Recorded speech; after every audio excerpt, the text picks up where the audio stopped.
Hello, I just had a 10X Owners Live meeting with Brandon Dawson, Natalie Workman, and Buck Weiss. Hi, I'm Bria, and here are my 28 lessons learned on the 10X Owners Live Part 2. Lesson 1. You have to learn to let other people grow.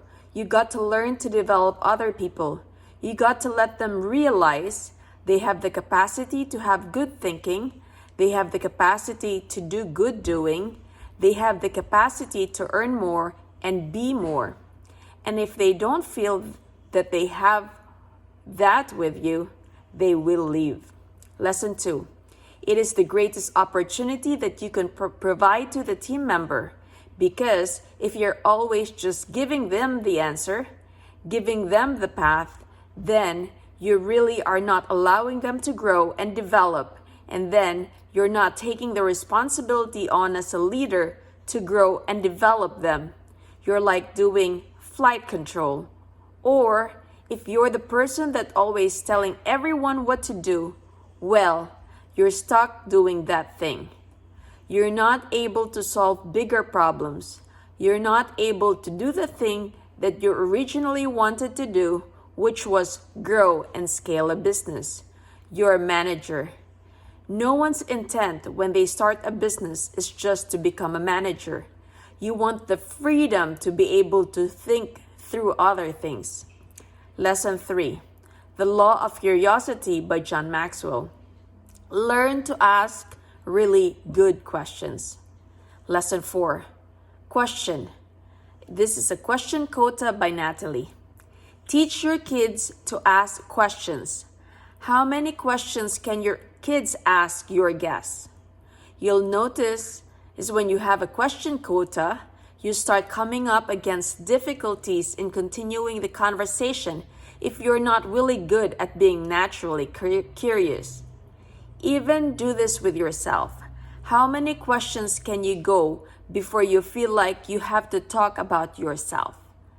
Lesson 5. Question. In regards to firing somebody, and you use that same tactic in regards to this, the business owner's pitches, this is what the expectation was. What do you think from a scale of 1 to 10, what you've done for the past week, 2 weeks, or months? Answer. The hiring process does set up the transition process. So you're either transitioning a team member into an elevated position. They're moving from starting with you as a manager to a senior manager. You have to have that path clearly laid out. Most people accidentally lead their team members because they don't paint a picture for what the manager to senior to director does. But then in the opposite, lesson 6, how do you know when you can fire somebody? They use a 3-step process. First, it is a verbal warning. Second, it is a written warning. And third, it's a performance improvement plan. And in those communications, we use this framework called VCE, Vision, Commitment, Execution. The vision is, why are we improving your performance to begin with? And it's bringing you back to, okay, we want you to be successful in this organization. Lesson 7. My commitment. This is the C. My commitment as a leader is to provide you with the training and the tools necessary for you to be able to do your job. Lesson 8. Most business owners are too afraid to hold their team members accountable because they are not willing to actually put the work in to make those tools and resources so clearly available and documented to a team member. So then, they let this bad behavior go on because they know that they really cannot hold somebody accountable because there's nothing to hold them accountable to. But once you've said, this is my commitment to train you on these resources to make sure that this is not a skill issue. Your commitment back to me is that you are willing to do these things. If I'm willing to sit down and train you, you're willing to actually take the training, to learn to take notes and to implement that, and the execution steps. Now, this is the execution steps. You're going to train on Monday through Friday. You're going through XYZ process and all of those details. So by the time they go from a verbal warning to a written warning, where all of the stuff is documented, to performance improvement plan, they fired themselves. The owner's pitch. It's been great, but you choose to give up on yourself, and it had nothing to do with our inability to prep you and make sure that you are as successful as you possibly could be. Ninth lesson. The business owner needs to create an environment where people are accountable and when there is discipline. Lesson 10. When people talk about your responsibility to business owners, Brandon says that if he is sincere about our mission, our vision, our values, and our mission is to create value for human beings personally, professionally, and financially. So when somebody on the team is taking that from somebody else, because we're all interdependent, if somebody lets down on those mission, vision, and values because they're distracted or they're letting everyone else down, so it is Brandon's obligation, it's his responsibility to protect that, and everyone that gets hired understands that it's more important than any person. And so the collective are pursuing their personal, professional, and financial goals, and interdependent on each other in the people that trust us and trade money with us are expecting the same, and we're teaching them to do that with our team. So the accountability isn't a one-to-one ratio. And so when people are letting themselves down, by nature, they're letting everybody down, and they're no longer an example to themselves or to anybody else. And so when we do have to dismiss or fire somebody, we're sad that they've chosen to not accept that leadership role. But if they're unwilling to accept the me leadership role, then they're not valuable to the organization, because our job is to grow we leaders if we're going to grow and scale. And therefore, if they're not in alignment with us, so we let them pursue whatever passion they want to have outside the organization. And we tell them that we've enjoyed them as human beings, but we're disappointed that we're going to part ways. And it's just as simple as that. And Brandon fired a lot of people in his career. Lesson 11. Those that have given up on themselves will give up on everybody else.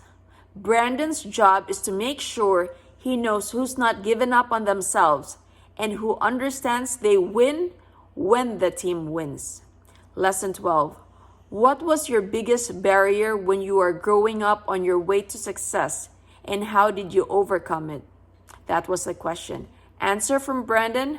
My biggest barrier was relying on my natural skill sets. I was an exceptional salesperson.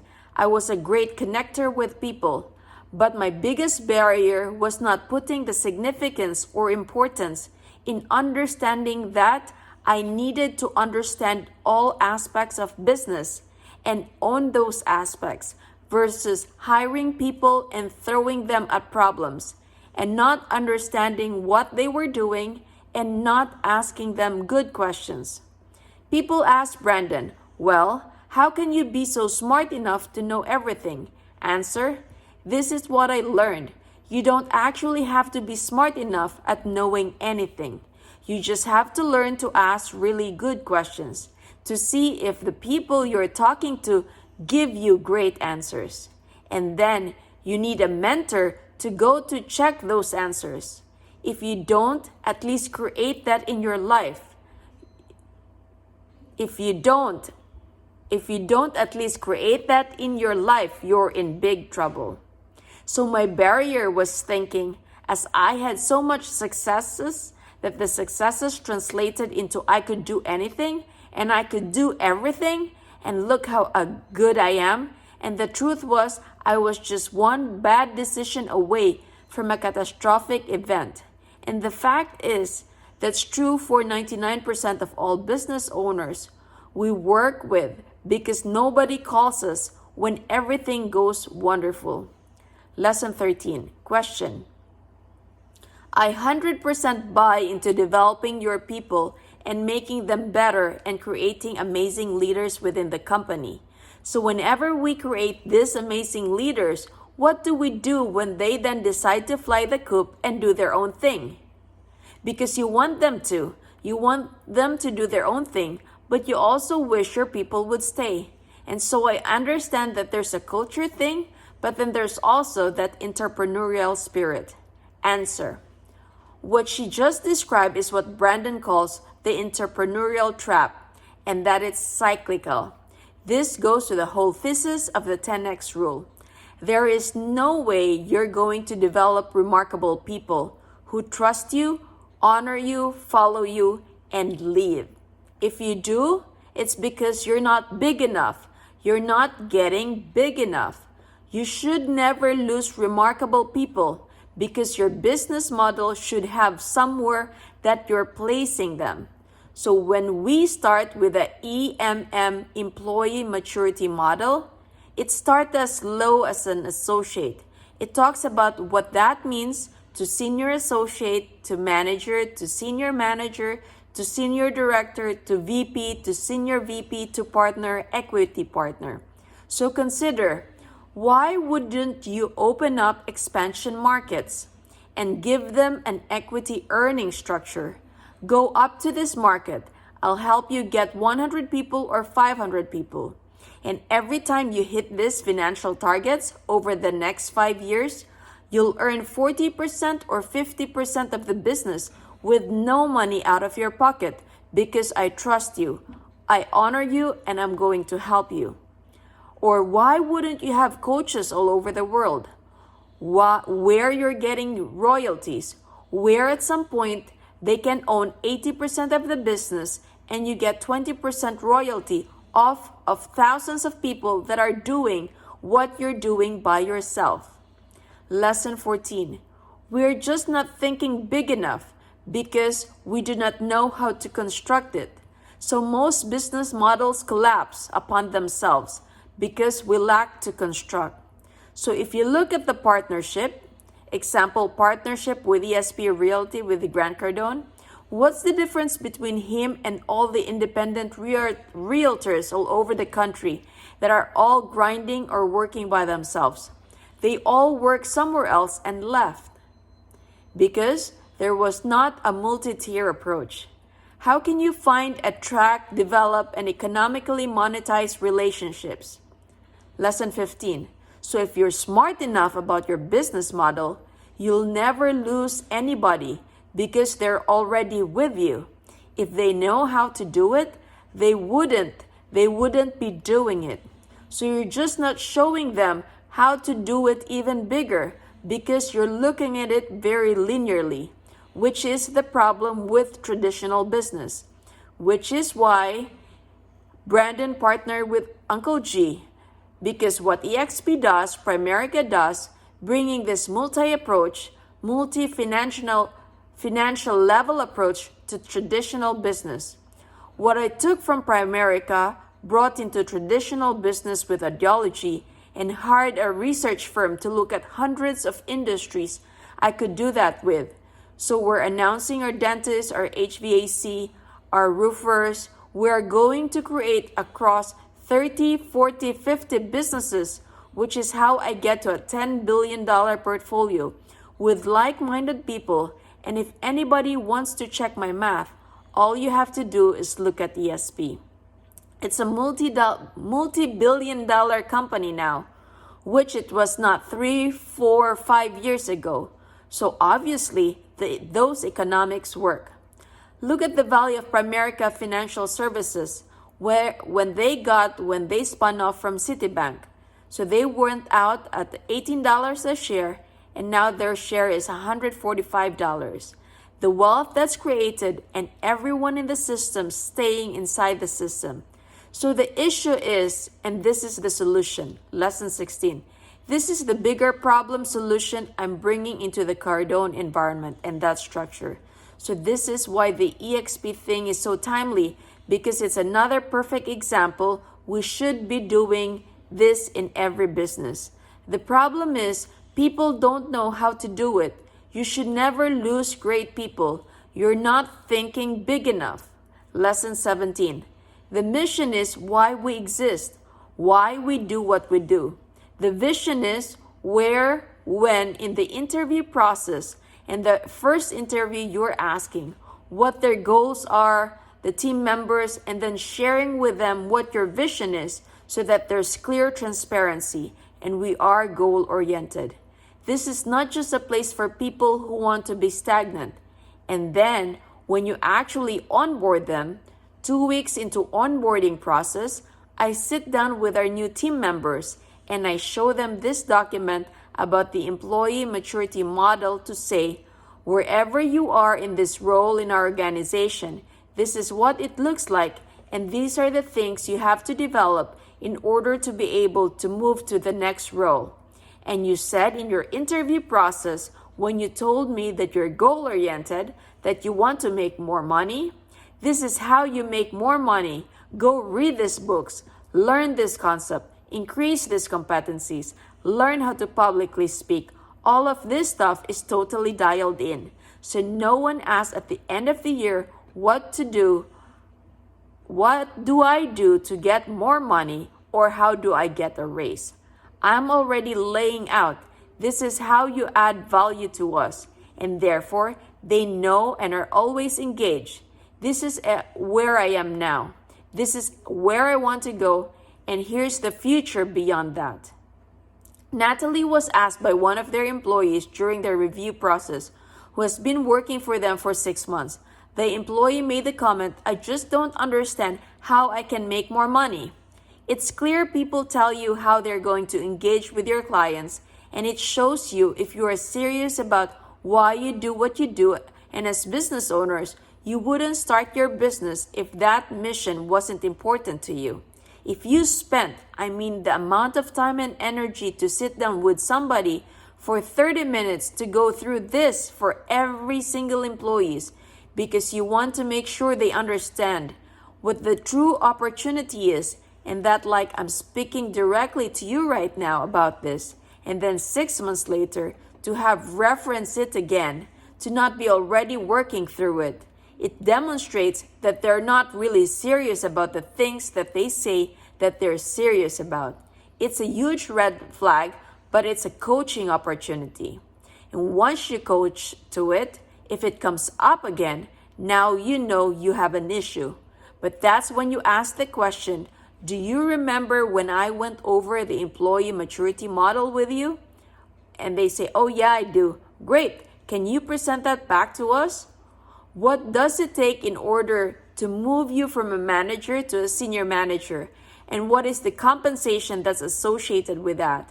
And what are the other things that anybody can do to make more money? Like you, because we briefed that as well. You have this opportunity, so you know at the end of the day, that's more clarity. Lesson 18. Remember what I said at the beginning of tonight, where there's a confused mind, you're going to have poor results. You're going to find complacency and mediocrity. Your job, the best job you can do as a business owner, is eliminate any confusion in the business. Lesson 19. Question. It's so easy to get caught up in all of the minutia of like answering little questions. And I understand some of it's like helping people answer their own questions. But I get caught up in the minutia of running a company. And so my question is 2 parts. What do you think our schedules really should look like? And how do you take control of it and make sure that you follow through on that and don't get caught up in our thing? Answer. When there's a question of struggle, it's really super important to listen to people. Did you notice when he said, I'm so busy being caught up in the minutia of everything? So when somebody uses that word, it means that you've created a lid. You accepted minutia. Why choose to have minutia that you're distracted by? Lesson 19. Minutia is not adding value. So the things that are causing the minutia, which is the person that's allowing it in their lives, is creating more minutia. So now you don't have much time. So what I would say is, I tell my team, you pack as much stuff on that on my calendar as you can. And I'll sift and sort through the things that I feel I need to address, and I'll allocate things. So when I get people that are calling in, I need to talk to Brandon. I need to talk to Brandon. And Brandon answers, what do they need to talk to me about? I opened the calendar about, there's no notes in there. Well, they said they needed it. What's the subject? Well, I don't know. They just said that you got to. Call them back and tell them you're gonna put them on my calendar, and we need 3 bullets of what they want to talk to me about. I should be able to look at it and answer. I might even do a voice message back and just say the 3 things you asked me. The 2 don't do it. On this 3rd one, here's what you need to do. Boom, I'm out. I don't need the stories. I don't need the conversation. I don't need the drama. I don't need any of that. So if you have that, which people define as minutia, like, oh, everything's a big deal, or I can't make this big, we got to make big decisions now. It's because nobody has learned to make any decisions. Lesson 20. So the way you get that out of your life is you stop it. You choose. I'm going to make the biggest decisions on behalf of the organization. I'm going to surround myself with people I trust and I honor. Lesson 21. See confidence. Everything follows confidence, or to the extent that there's low confidence, you'll have low results. 21. Your job as a business owner is to create confidence first in yourself, the people that are around you, your customers, your clients, your bankers, everyone. Most importantly, your employees, because they look up to you. Lesson 22. Your job as a leader is to create confidence with your team, that they can be like you. They can make great decisions. They can own decision. Lesson 23. When making a decision and your personal assistant says, I'm sorry, I said, don't ever be sorry about making a decision.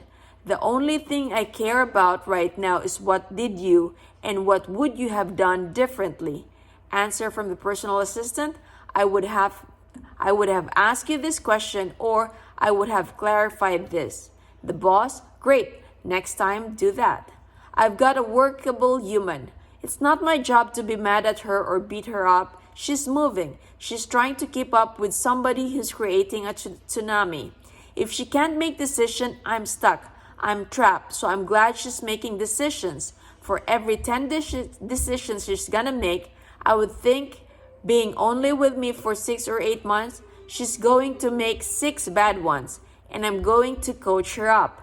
But I was lucky she only maybe makes a couple, so I'm going to really coach her up.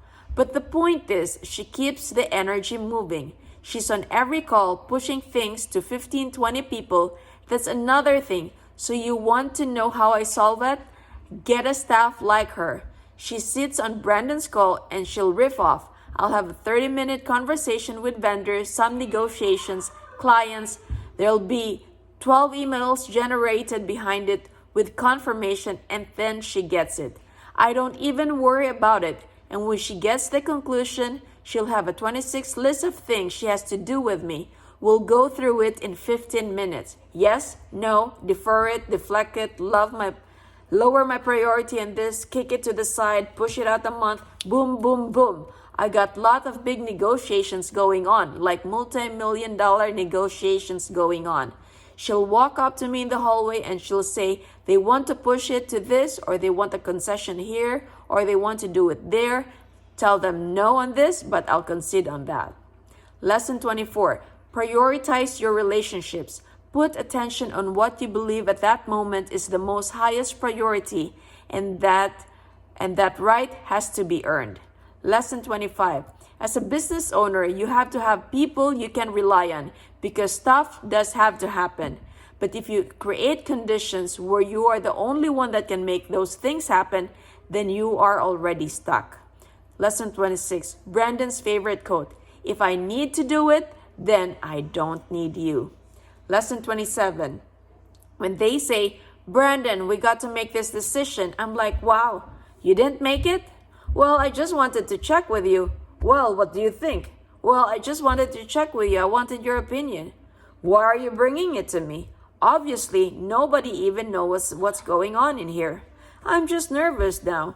You're making me insecure. Do you want me to think Buck doesn't know what's going on? He's like, well, no. And then go talk to the team, get some consensus, and present what you think is your best option to me. Then I'll look at him. And he's like, okay. Lesson 28. Brandon says he does that with everybody because he does not want to actually have to make any decisions. So here are my 28 lessons learned. I hope you learned something. Take care and God bless.